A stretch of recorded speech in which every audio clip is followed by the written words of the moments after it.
21 ദിവസം കൊണ്ട് ലഹരി കൂടിയ വീഞ്ഞാകണ്ട പച്ചവെള്ളത്തെ മുന്തിരിങ്ങ ഇല്ലാതെ, സ്വത്രം പറഞ്ഞുകൊണ്ടിരിക്കുക, മുന്തിരിയുടെ ജ്യൂസ് ഇല്ലാതെ, മുന്തിരിയുടെ എസൻസ് ഇല്ലാതെ, കലത്തിനകത്ത് കോരിവെച്ച വെള്ളത്തിൽ കൈയിട്ട് കലക്കാതെ, അതിൻ്റെ വക്കെ പിടിച്ചുകൊണ്ട് അന്യഭാഷ പറയാതെ ഒരൊറ്റ നോട്ടം കൊണ്ട് അതിനെ വീഞ്ഞാക്കിയ ലോക ചരിത്രത്തിലെ കെമിസ്ട്രിയുടെ തലതൊട്ടപ്പനാണ് എൻ്റെ പ്രാണനാഥൻ.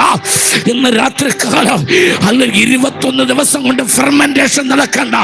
ആമേൻ. വീഞ്ഞ് മുന്തിരി പിഴിഞ്ഞു വെച്ചാൽ പോലും ലഹരി കൂടണമെങ്കിൽ 21 ദിവസം വേണമെന്ന് ലോകശാസ്ത്രം വിളിച്ചു പറയുമ്പോൾ, ആമേൻ, കൽപാത്രത്തിനകത്ത് എസൻസ് ഇടാതെ, അതിനകത്ത് വെള്ളം കോരി കൈയിട്ട് കലക്കാതെ, വക്കിൽ പിടിച്ച് അന്യഭാഷ പറയാതെ നോട്ടം കൊണ്ട് പച്ചവെള്ളത്തെ വീഞ്ഞാക്കിയ രസതന്ത്രത്തിന്റെ രാജാവ്.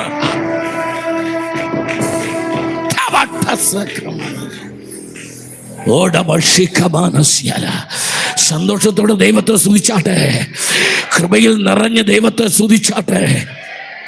നൂറുകണക്കിന് വർഷങ്ങൾ ISROയിലും തുമ്പ റോക്കറ്റ് വിക്ഷേപണ കേന്ദ്രത്തിലും നൂറുകണക്കിന് ശാസ്ത്രജ്ഞന്മാർ രാവും പകലും വരുന്ന ഡട്ടും ബോൾട്ടുമിട്ട് വയാറുമിട്ട് മുറുക്കിയുണ്ടാക്കിയ യന്ത്രങ്ങൾ അതിൻ്റെ പുറകുവശത്ത് തീപിടിപ്പിക്കുമ്പോൾ ആകാശത്തേക്ക് പറന്നു പോകുന്ന റോക്കറ്റുകൾ നമ്മൾ കണ്ടിട്ടുണ്ട്, ചന്ദ്രയാൻ ഉൾപ്പെടെ. എന്നാൽ അമ്പരച്ചുംബിയായി ഒലിവ് മലയിൽ തൻ്റെ കോമളപാദം ചവിട്ടി ഒരു നട്ടുമില്ലാതെ, ഒരു ബോൾട്ടുമില്ലാതെ, ഒരു ഇന്ധനവുമില്ലാതെ, പുറകിൽ നാല് തീ കത്തിക്കുവാൻ ശാസ്ത്രജ്ഞന്മാരില്ലാതെ അവൻ ആകാശ വീതിയിലേക്ക്, ഉയരങ്ങളിലേക്ക് റോക്കറ്റിനേക്കാൾ വേഗത്തിൽ സ്വർഗാരോഹണം ചെയ്ത ഫിസിക്സിന്റെ രാജാവിനെ ഇന്ന് രാത്രി എത്ര പേർക്കറിയാം? അവൻ കെമിസ്ട്രിയുടെ രാജാവ് മാത്രമല്ല, അവൻ ഫിസിക്സിന്റെ രാജാവാ. യെസ്,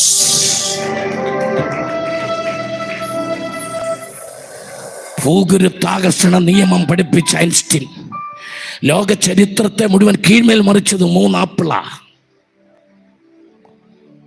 ചെറുപ്പക്കാരൊക്കെ വേണ്ടി എഴുതി വെച്ചു. 3 ആപ്പിളാണ് ലോകത്തെ കീഴ്മേൽ മറിച്ച്. അതിലൊന്ന് ആദാമും ഹവ്വയും കൂടെ പറിച്ച് തിന്ന ആപ്പിൾ, തകർത്ത് കളഞ്ഞില്ലേ. രണ്ടാമത് ഐൻസ്റ്റീൻ്റെ തലേ വീണ രണ്ടാമത്തെ ആപ്പിൾ.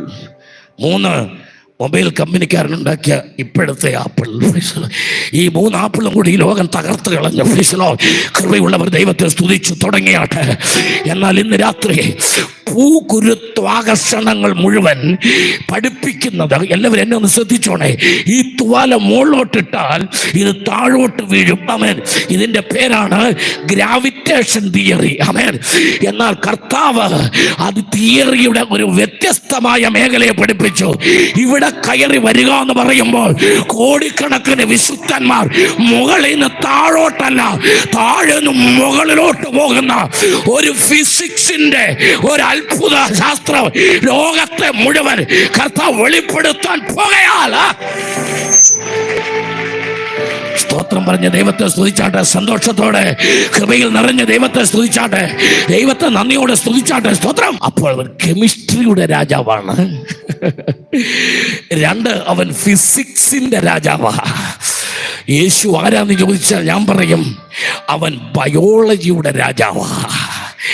അനിത്യമായ മണ്ണും അനിത്യമായ മണ്ണും നിത്യമായ ആത്മാവുമെന്ന പരസ്പര വൈരുദ്ധ്യങ്ങളായ 2 വസ്തുക്കളെ അവൻ തമ്പുരാൻ തൻ്റെ പല്ലവത്തിലെടുത്ത് അതിനെ പരസ്പര പൂരകമാക്കി, മണ്ണിനെ മാംസമാക്കി, മനുഷ്യനിൽ ജീവനേകി, അവൻ്റെ മസ്തിഷ്കത്തിനകത്ത് ലോകത്തിൻ്റെ മുഴുവൻ അറിവുകൾ കുത്തി നിറച്ച ഈ ലോകത്തെ സകലത്തെയും അവൻ്റെ കാൽ കീഴാക്കി സകലം അടക്കി ഭരിക്കുവാൻ അവൻ അധികാരം കൊടുത്ത് ദൂതന്മാരെക്കാൾ അല്പം മാത്രം താഴ്ത്തി അവൻ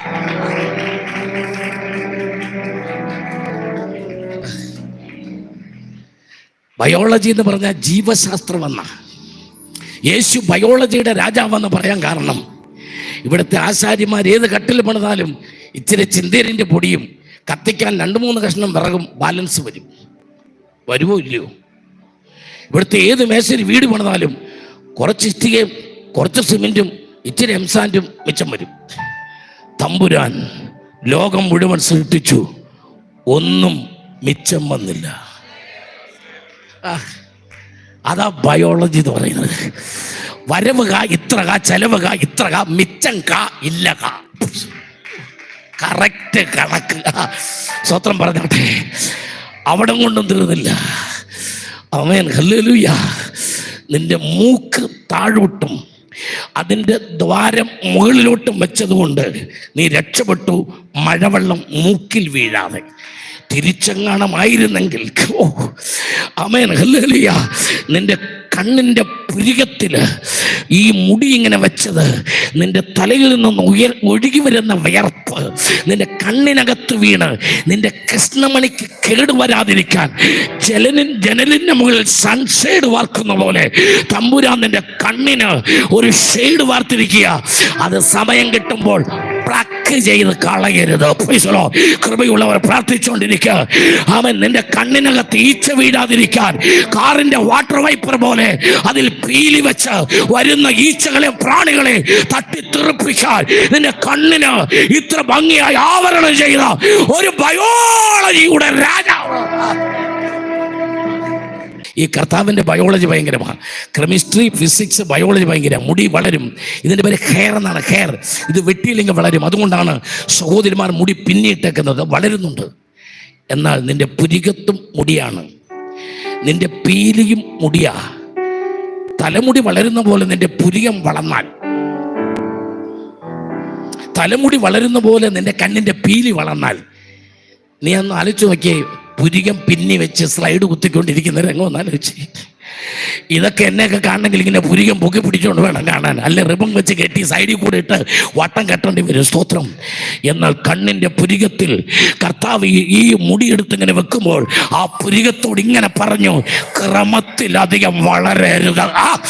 എന്നാൽ തലമുടിയോട് പറഞ്ഞു, ആവശ്യം പോലെ വളർന്നു. ഓ, ഇന്ന് രാത്രി ആമേ അതാതിന് അതിൻ്റെ കൃത്യതയിൽ എല്ലാം ചെയ്ത് ഭംഗിയാക്കിയ ബയോളജിയുടെ രാജാവിനെ ഇന്ന് രാത്രി യേശു ആര്?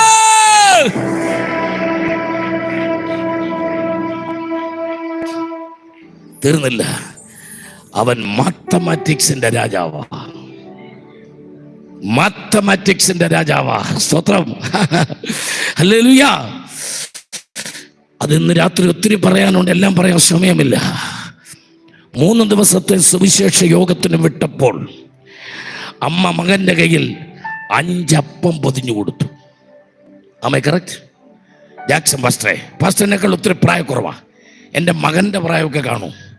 എനിക്ക് അത്രയ്ക്ക് പ്രായമുണ്ട്. പിന്നെ ഒരു അഡ്ജസ്റ്റ്മെൻ്റ് ഇങ്ങനെ ഇരിക്കുന്നതാണ്. ഞാൻ ചോദിക്കുന്നു, 3 ദിവസത്തെ യോഗത്തിന് എന്തിനാണ് 5 അപ്പം? ഇനി അഥവാ ഇരിക്കട്ടെ, ഉണ്ടാക്കിയപ്പോൾ അമ്മ 5 അപ്പം പൊതിഞ്ഞു കൊടുത്തു. ഒരു ദിവസം ഇവൻ എത്ര അപ്പം വെച്ച് തിന്നണം?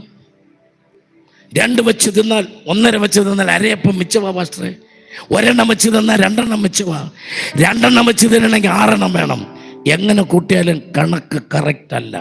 ഇനി പോട്ട് 5 അപ്പം. എന്നാൽ 5 അപ്പത്തിന് കൂട്ടാൻ കൊടുത്തത് 2 മീൻ.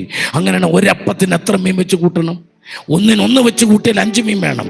1 വെച്ച് കൂട്ടിയാൽ 2.5 മീൻ വേണം. ഒരിക്കലും ശരിയാകാത്തൊരു കണക്കാണ് 5 അപ്പവും 2 മീനും.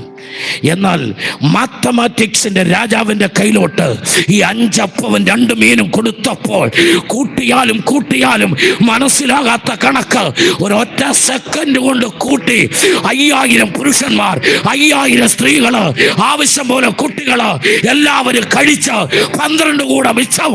അവരാണ് കണക്കിന്റെ രാജാവ്.